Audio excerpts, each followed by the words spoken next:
ஒரு 5 ஆண்டில் 2 முறை விவசாயிகளுக்கு பயிர் கொஞ்சம் ஒதுங்கிப்பா. தொடக்க வேளாண் வங்கியில் வாங்கிய பயிர் கடன் தள்ளுபடி செய்த அரசாங்கம் அதிமுக அரசு. அதோட கொஞ்சம் வழி விடுங்க ஆம்புலன்ஸ் போறதுக்கு.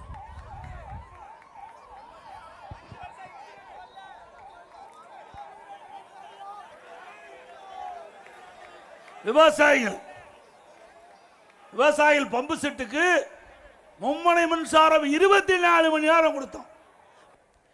அப்ப ஸ்டாலின் அவர்கள் ஆட்சிக்கு வந்து முதலமைச்சரான உடனே வழிவிடுப்பா, வழிவிட்டுருங்க, போயிட்டு போகுது. கொஞ்சம் வழிவிட்டுருங்க தம்பி, வழிவிட்டுருங்க, கொஞ்சம் வழிவிட்டுருங்க தம்பி, வழிவிட்டுருங்க. ஆம்புலன்ஸுக்கு வழிவிட்டுருங்கப்பா. ஏய் வழிவிட்டு தம்பி, நிறுத்தாத, போகட்டும், போங்க போங்க, கொஞ்சம் வழியிடுங்க, போகட்டும்.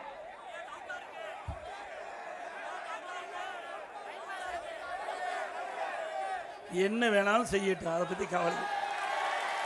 மக்கள் நம்பக்கம். அதோட ஸ்டாலின் ஒரு உத்தரவு போட்டார், பல விதிகளை விதிச்சார்.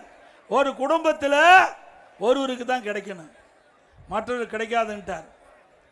நம்ம மக்கள் பணத்தை வாங்கி செலவழிச்சிட்டாங்க. இன்னைக்கு எல்லா கூட்டுறவு சங்கத்திலையும் நோட்டீஸ் விட்டாங்க, உங்கள் குடும்பத்தில் ஒருவருக்கு தான் தள்ளுபடி, மீண்டெல்லாம் அந்த நகையை மீட்டு எடுத்து பணத்தை கட்டிட்டு போகணும். வேறு வழி என்ன பண்ணுறது, செலவழிச்சிட்டாங்க, அந்த நகையை திருப்ப முடியல. இன்றைக்கு அப்பொழுது இருந்ததை விட 2 மடங்கு அதிகமாக விற்குது பவுன். அன்னைக்கு 35,000 ரூபாய்க்கு விற்றது, இன்னைக்கு 1,15,000 ரூபாய்க்கு பவுன் விற்குது. இப்படி ஏழை மக்களை ஏமாற்றி அரசாங்கம் தொடர வேண்டுமா?